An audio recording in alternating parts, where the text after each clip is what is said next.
Good afternoon, everyone, and welcome back to the podcast. And today we have some big news regarding the Buffalo Bills head coach Sean McDermott, as he was fired recently after his loss at the Broncos this last Friday. And now the Bills are searching for a new head coach. This year just seems to be the year of coach firing, doesn't it, Hunter? Yeah, it does. Everyone's just moving on, I guess. I don't know. Hoping Yeah, for a new it's change. Yeah, it's crazy. And then we will also make our picks for the national championship later in this episode. We will make our picks between Miami and Indiana. And if you guys would like to, you can drop your comments down below on who you guys think's gonna win tonight's national championship in the college football world. Well, Hunter, you can go ahead and get us started on your thoughts on the firing of Sean McDermott. Yeah, as we already had mentioned, Sean McDermott was fired after the loss to the Broncos. And I don't know if it really came as a surprise to the Bills fans at all. So the Bills defensive tackle Jordan Phillips said he was not happy that the head coach was fired. And he expressed his displeasure in a brief social media post. And I don't know if most of the team was very happy with him being fired. I'm sure Josh Allen, I'm sure feels very sad and just completely, I don't really know how to say. He probably has a lot of emotions right now. Um so another the ESPN says that they are not actually sure why he was fired, and they mostly link it to the constant not making it to the Super Bowl, because it said that they hadn't had a Super Bowl victory in a long time. They have like one of the longest They've droughts never so won a far. Super Bowl. Yeah, they have one of the longest droughts because they've never won. And even though Sean McDermott, I read, had I believe, a 106-58 record in his 9 years of head coaching, which is quite impressive for any head coach. Exactly. So if you just look at those numbers, you would think, well, why would you fire him? There's really no reason. I mean, I would just mostly say to the consistent playoff failure and him not being able to lead a super team with Josh Allen and all those stars on that team to a Super Bowl. And I think one of the things that hasn't really helped is their lack of wide receivers. They have Yes. like one wide receiver, Keon Coleman. He's a solid wide receiver, but then after that, it's like their number two options, their tight end. You just don't want hmm that as a franchise. You don't want your tight end being your number one guy. So that just makes it a little bit more difficult. What's your take on it? My take on it is that I actually enjoyed Sean McDermott being the head coach of Buffalo, and personally, I don't think he should have been fired. They should at least given him maybe 2 more years, and I understand that. Well, he's been there 9 years, of course. What was it? It Eight or was nine, it was correct? nine, yeah. Yes, nine. And his 9 years there, I mean, he had some pretty good success. I mean, he made the playoffs quite frequently, just couldn't make it past that second round, of course, this year. I mean, but still, he's been very successful in Buffalo. I mean, he's had a lot of just great moments, especially with that team, with Josh Allen being on that team. It's just sad to see him go, and I really do feel like if you're gonna fire Sean McDermott, then you should fire the offensive coordinator. Because if you look at it, the way Sean McDermott had to coach was based off of the roster. And most of those plays are based around Josh Allen, James Cook, Dalton Knox, or also Donkey Kate. It's those four guys. Like those are his all stars. And we know like Keon Coleman, sometimes he'll base a few plays around him, but not usually the wide receivers. And as you said, as a franchise, you don't want that. And not having these key wide receivers who can make up that lack of production. Yeah, from Josh Allen. It would Exactly. help Josh Allen so much to have Exactly. It would make really him good guys. it would make him, yeah. If you It would even help if he him had out. one prime target to go to in games, that would Mhm. help them greatly. Mhm. Exactly. Even just one, because as we know, he's already been successful with only having like two tight ends and a running back to throw to. You give him a wide receiver, then oh wow, what could he do then? Like he could probably go for run for another MVP. Oh yeah, 100%. I mean, the thing is, I just feel if you're gonna fire Sean McDermott, the offensive coordinator needs to be fired because he was the one who set up the roster for Sean McDermott, and Sean McDermott had to work with the roster that that man set up. Yeah, And if you're gonna blame anyone, blame it on both of them. yeah. But both of them equally, I think, had Exactly, big both of part the in it. yes, exactly. I think that you should fire both. If you're gonna fire one, but you might as well just go ahead and fire both of them. But if you're not, if you're like, oh, well, I don't want to fire this guy, then what? Then keep the other head coach. Yep. Well, now we're going to move into our picks for the national championship tonight. Stay tuned in for that, as we might be able to do a recap later tonight. But if not able to get that out tonight, we will definitely release that sometime this coming weekend. So, Hunter, what is your pick for the national championship and your reasons behind your pick?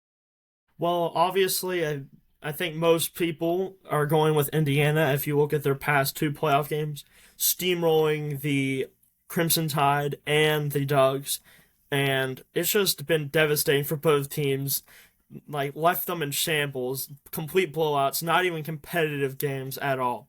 The Heisman winner for Fernando Mendoza has just been performing beautifully through the whole season. They haven't lost a single game yet, and I think most of that success is coming from their head coach Kurt Cignetti, and those guys just I feel like have that winning spirit within them. I agree. So I don't know if you can even stop a team with a winning spirit, and I think that's all I have to really say. I think that they have the momentum going. Miami's going to have a tough game. They're going to have to perform well on every single side of the ball, even special teams, even though that might be something really overlooked most of the times.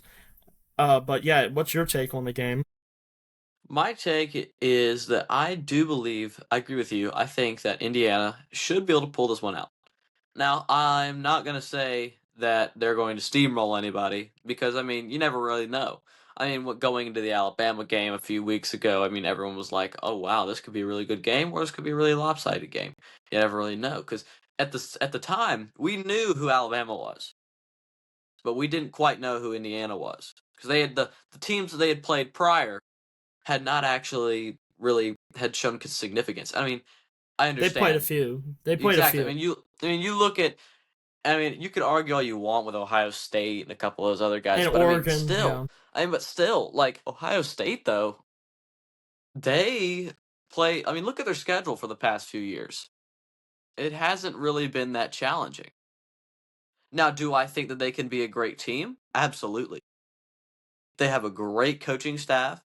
They have a few key players who are absolutely amazing, but they just have to keep working on that. I mean, I think Ohio State can be another powerhouse again, just like how they were last year. Last year they had a lot of seniors, and that's the thing. When you lose those seniors, you just Yeah, gotta can you rebuild? I feel like this year they rebuilt enough to get through that schedule because that schedule wasn't as difficult. And you look at some of the SEC schedules like Georgia, Florida, LSU, some of those other Alabama, different, yeah. yeah, Alabama. I mean, like they had some insanely hard schedules, and they're gonna get harder next year for a few of them. And that's where I see we knew who Alabama was because they had faced Georgia. Now, yes, they did get whooped. Quite frankly, they got whooped by Georgia in that SEC championship. They got beat bad, and I mean but we still knew who Alabama was. We know that they were a competitive team who wants to go out there and win. And we again, Indiana hadn't proven to us yet, quite yet. After that game, I'm sold on Indiana. They've proven to me that they are a natty contender throughout the whole entire year. Now that I've looked at them, looked back on some of their old games, but now I really think that it's their night to shine. I think that they're going to go in. I think they are going to take home the glory. And now I'm not saying that Miami can't win this game, but the key is their defense has to be able to stop That Indiana's Indiana offense. offense. Yeah, I mean, Indiana's defense, give credit to them, they're still incredible, but they're not, I wouldn't say they're the best. They're not the I think they are, but greatest. they're good enough. I think to Yes. win games easily. Still, I mean, if Yes. you look at the Alabama and Absolutely. Oregon Yes, game. absolutely. But the thing is, Miami has to be really consistent on the offensive side of the ball. They have to just take the easy points. Don't go for it on fourth down if it's in a risky area. You can't do that because those Hoosiers, they'll sneak up on you. When they do that, they'll just slowly slice in those points, and by the time that happens, you're looking around like, what happened? Yeah, And so, I mean, you just got to think about that. And that's where I'm like, with Miami, the only way they will be able to win this game is if their defense is able to perform to the absolute maximum potential to stop Indiana's offense. I would say their goal, they should try to get 4 stops. They can get 4 stops, and on those 4 stops, score maybe 2 out of the 4 off those stops. I do think that Miami could keep this game really close if they're able to pull that off. It just comes down to which defense and really Carson. plays better. Yeah, and Carson Beck also has to perform well. He can't give them easy Yes. turnovers. He can't fumble a ball like he has been the last 2 games. He's had those fumbles where he gets hit in the hand and the ball hits Now the ground. when he played Ole Miss though, he didn't really do bad at all. He was really conservative with the football. If he could Yeah, pull one of those kind of nights, I that'll think, definitely help Miami. and also they are in Miami. Just ironically, it Exactly. I just mean, at happened to be home. in. It's basically at home for them, even though they're technically not at home because of Yeah, the rankings. They really actually are. Just ironically happen to be I that way. know. So It's crazy. I mean, you're gonna see a ton of Miami fans. I wouldn't be surprised if more than half of the stadium is Miami but fans. yeah, 100%. Yeah. I think that's one thing that might hurt Indiana a little bit when it comes to their Exactly. side of the ball. The So, crowd noise with that, definitely. And now we got to look at this too, the depth of those teams. Miami, I feel like lacks depth, like quarterback position. We know that Carson Beck got injured last year with Georgia. And when he got injured, Gunnar Stockton had to step in and he played well, but of course they ended up losing that game later on against Notre Dame. But we go to look at that, and Carson Beck being injured from last season, injury can flare up tonight. And if they are able to if Indiana is able to get after Carson Beck, and that O line for Miami is not able to hold them down, yeah. that injury could flare up. And the thing is, where do you go from there? If you lose your star athlete and as your quarterback, what do you do now? You know what I mean? That's what I'm saying. But you look at Indiana, their quarterback depth is a lot better. They had Yeah. Fernando Mendoza's brother, and he's just as good. Yeah.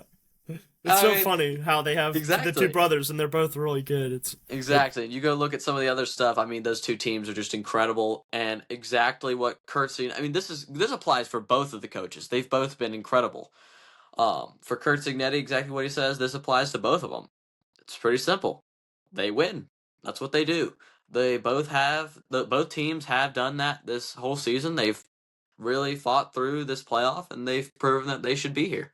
So I mean, hopefully we're in store for a good game. Hopefully we're not here for a blowout. I want to see a good game, but Yeah. I don't know. It could be a blowout. Miami could pull a blowout. Who knows?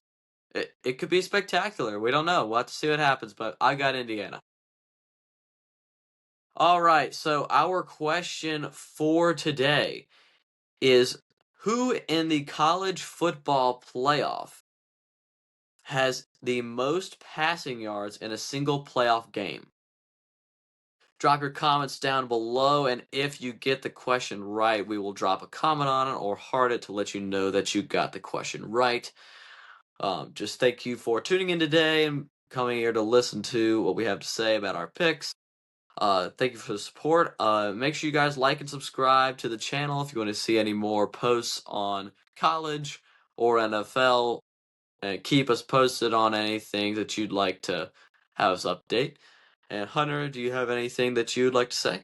Yes. One more thing. Our shorts are basically recaps of what happens in these podcasts. So if anything you see on the short and you don't understand, just come to the podcast for future reference, so you understand what we're talking about and you have the whole background information of why we're talking about it, whatnot. Because I've been noticing there's been some